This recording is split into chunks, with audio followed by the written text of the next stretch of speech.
वाह क्या आईपीओ है। आईपीओ बाजार में काफ़ी हलचल चल रही है। आज से एक नया आईपीओ खुला हुआ है। अप्लाई करना चाहिए, नहीं करना चाहिए। बाजार की गिरावट में बहुत लोग घबराए भी हुए हैं, परेशान भी हैं। शौर्य हमारे साथ जुड़ चुके हैं उन तमाम प्रश्नों का उत्तर लेकर के।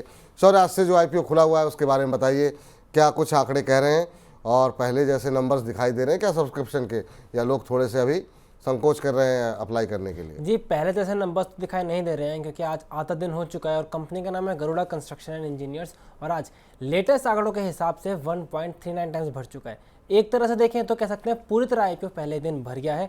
अगर ग्रे मार्केट में नजर डालें तो गिरता हुआ नजर आया है। अब खाली 5 रुपये का ही ग्रे मार्केट में प्रीमियम चल रहा है। अगर प्राइस की बात करें तो प्राइस इसका 95 पे खाली 5 रुपये का प्रीमियम मिल रहा है। कंपनी अगर बात करें, कंपनी कंस्ट्रक्शन के कारोबार में है, जैसे कॉमर्शियल, रियल एस्टेट, काफ़ी सारे कंस्ट्रक्शन के कारोबार में कंपनी काम करती है।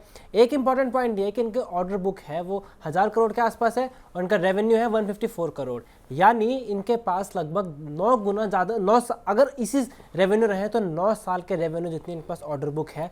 और अगर प्राइस टू अर्निंग्स की बात करें तो पीयर्स की लाइन में है, लेकिन फिर भी इनके रिटर्न रेशियोज अच्छे हैं पीयर्स से, और उसकी वजह ये है कि बहुत एसेट लाइट मॉडल पे काम करते हैं। अब एसेट कम होते हैं तो इसकी वजह से रिटर्न रेशियोज अच्छे मानते हैं, लेकिन फिर भी ब्रोकर्स बहुत ज़्यादा पॉजिटिव नहीं है। कुछ बुलिश हैं तो कुछ अवॉइड कह रहे हैं लॉन्ग टर्म है। एक तो ब्रोकर्स का मानना है कि आईपीओ पूरी तरह से प्राइस्ड है। दूसरा ये दो एक तो कंसर्न्स है। पहला, पिछले साल ग्रुप की कंपनी थी पीकेएच वेंचर्स, वो आईपीओ सब्सक्राइब नहीं हो पाया था तो वापस लेना पड़ा था।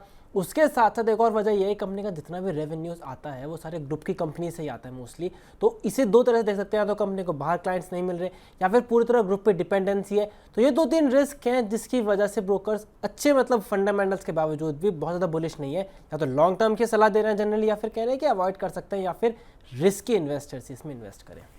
चलिए, तो बहुत ज़्यादा उत्साह नहीं दिखाई दे रहा है और वो हमको कहीं ना कहीं ग्रे मार्केट प्रीमियम पर भी दिखाई दे रहा है। हालांकि बाजार की स्थिति भी इसके लिए थोड़ा सा जिम्मेदार है। लेकिन हाँ, ब्रोकर्स की राय क्या है? आनंद राठी कह रहे हैं कि सब्सक्राइब कीजिए लंबी अवधि के लिए। कैनरा बैंक सिक्योरिटीज़ का मानना ये है कि अवॉइड कर दीजिए तो ज़्यादा बेहतर रहेगा। अरिहंत कैपिटल कह रहे हैं सब्सक्राइब कीजिए। स्वास्थ्य का इन्वेस्टमार्ट का मानना है सब्सक्राइब करें, लेकिन अपने थोड़ी सी कॉशन अप्रोच के साथ अप्लाई करें। SMIFS की तरफ से भी सब्सक्राइब करने की सलाह है। मिली जुली प्रतिक्रिया यहाँ पर है और स्पष्ट राय लेने के लिए सीधे चलते हैं हम आज की हमारी एक्सपर्ट आस्था जी के पास। आस्था जी, आपने स्टडी किया क्या कुछ कंसर्न दिखाई दे रहे हैं? क्या आप पैसे लगाएं ना लगाएं? आपकी तो बड़ी पैनी निगाह रहती है, आप तो कुछ चीज़ छोड़ती नहीं आईपीओ बाजार से जुड़ी हुई। बताइए मैम, आपकी क्या टिप्पणी होगी? देखिए, इसमें बिल्कुल सिविल, इंडस्ट्रियल और इंफ्रा रिलेटेड कंस्ट्रक्शन एक्टिविटीज ये कंपनी करती है। पॉजिटिव इसकी ऑर्डर बुक है, जैसा कि बताया गया है। Order book 9 times of FY24 revenue है, यानी कि बहुत बढ़िया विजिबिलिटी है। लेकिन वो ऑर्डर बुक के साथ साथ ये चीज भी निकल के आती है कि ग्रुप कंपनी से ही ऑर्डर्स मिल रहे हैं। फाइनेंशियल परफॉर्मेंस भी बढ़िया लगी मुझे, क्योंकि मैंने जब इसकी पेयर्स के साथ इसको कंपेयर किया, जिसमें BL कश्यप, अहलूवालिया कॉन्ट्रैक्ट और इस तरह के PSP प्रोजेक्ट्स, ये सब मैंने जब पेयर्स लिए तो उनके मुकाबले फाइनेंशियल परफॉर्मेंस, स्पेशली जो इनके इबिटा मार्जिन है, ये हाईएस्ट अमंग द पेयर्स थे। Net profit margin highest among the pairs थे। लेकिन इसके साथ 2-3 चीजें जुड़ी हुई हैं, वो थोड़ा सा नेगेटिव है। जैसे कि बताया गया है कि ग्रुप कंपनी पीकेएच वेंचर का आईपीओ विड्रॉ हो गया, तो वहां पे सेंटिमेंट खराब होता है, मार्केट उसे कभी पॉजिटिव नजर से नहीं देखता। और दूसरी तरफ डेटर्स इनके काफी ज्यादा हाई है, तो जो ट्रेड रिसीवेबल्स हाई है वो भी कंसर्न क्रिएट करते हैं। तो ये एक मिला जुला आईपीओ है।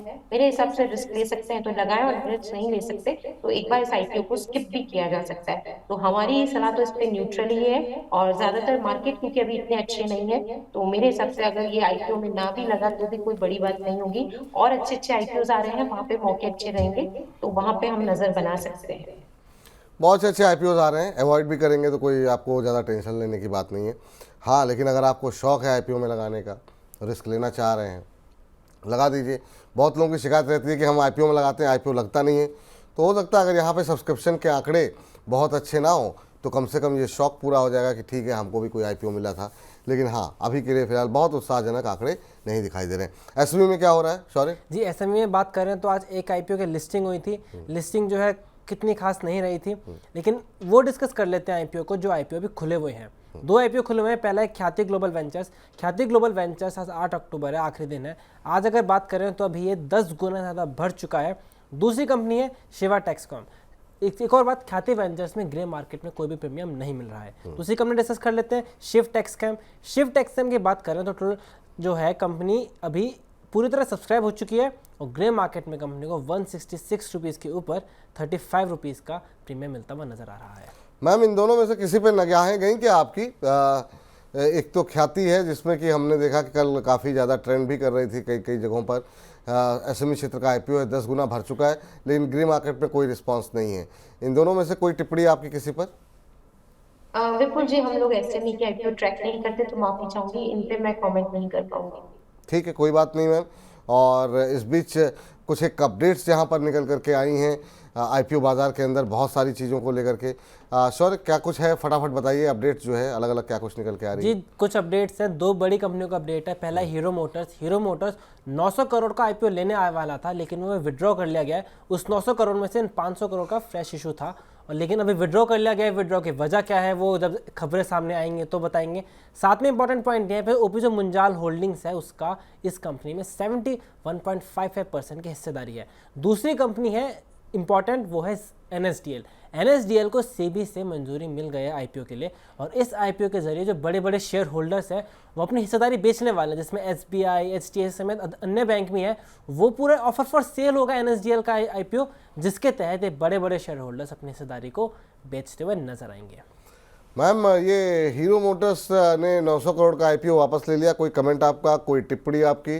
क्या बाजार की सिचुएशन को देखते हुए ये आईपीओ वापस लिया गया होगा? आपकी क्या सलाह रहेगी?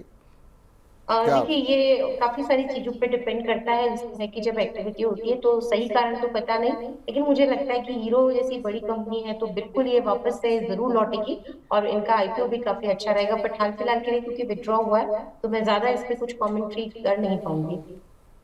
चलिए, कोई बात नहीं। और एक आईपीओ आने वाला है, एक और आईपीओ को मंजूरी मिल गई है, बड़ा नाम है एनएसडीएल को। ये कितना पॉजिटिव मान रही हैं आप प्राइमरी मार्केट के लिए? हुंडई है, एनएसडीएल है, ऐसी कंपनियां जब बाज़ार में आती हैं, इसका मतलब ये है कि कॉर्पोरेट का भरोसा भारतीय शेयर बाजार पर बरकरार है। आप कैसे देख रही हैं इस मैसेज को? जी बिल्कुल, बहुत पॉजिटिव मोमेंटम है। स्पेशली एनएसडीएल की बात करें तो ओलिगोपॉलिस्टिक मार्केट में ये ऑपरेट करती है, क्योंकि दो ही कंपनी है, सीडीएसएल और एनएसडीएल। तो हम जो डिपॉजिटरी सर्विसेज की अगर हम बात करें तो बिल्कुल जिस तरह से मार्केट लीडरशिप ऑलमोस्ट मान सकते हैं उसकी रहेगी, और बढ़िया आईपीओ, ये दोनों बहुत ही बढ़िया आईपीओ लग रहे हैं। तो मुझे लगता है कि बिल्कुल इनमें एक्साइटमेंट रहना चाहिए और इनमें लगाया, और इसी वजह से मैंने बोला कि जिस तरह से गरुड़ा की भी बात की कि अगर स्किप भी कर दिया तो कोई दिक्कत नहीं है, आगे अच्छे आईपीओ आ रहे हैं, वहां पे पैसा लगाया जा सकता है। वहाँ पर पैसा लगाया जा सकता है। एक हमारी दर्शक है वंशिका चेटवानी जी, करीं आधार हाउसिंग का आईपीओ अलॉट हुआ है और अभी तक होल्ड कर रहे हैं, और अभी 6 से 9 महीने मैम अभी ये होल्ड कर सकती हैं, तो कह रही हैं कि क्या करना चाहिए, और आपकी कोई टिप्पणी होगी मैम वंशिका जी के लिए, क्या अभी होल्ड करें? जी बिल्कुल, होल्ड किया जा सकता है आधार हाउसिंग फाइनेंस के आईपीओ को। आईपीओ की प्राइस से तो काफी, इशू प्राइस से तो अभी मेरे हिसाब से काफी अच्छा ऊपर चल रहा है, कोई दिक्कत नहीं, होल्ड करिए। 515 का टारगेट रखेंगे। स्टॉप लॉस के तौर पे जो लेवल अच्छा लगता है वो 415 का रहेगा। ठीक है। इस बीच जतिन खचिया जी कह रहे हैं, मैडम गुजरात से हैं तो उनको नवरात्रि की बहुत बहुत शुभकामनाएं। सर, हमको भी दे दीजिए। ठीक है, गुजरात से नहीं पर नवरात्रि की तो आपको भी बहुत बहुत शुभकामनाएं, और हमको भी दे दीजिए थोड़ी बहुत शुभकामनाएं। चलिए खैर, इसी के साथ इस खास सेगमेंट वाह क्या आईपीओ है को भी समाप्त करते हैं। वाह क्या आईपीओ है।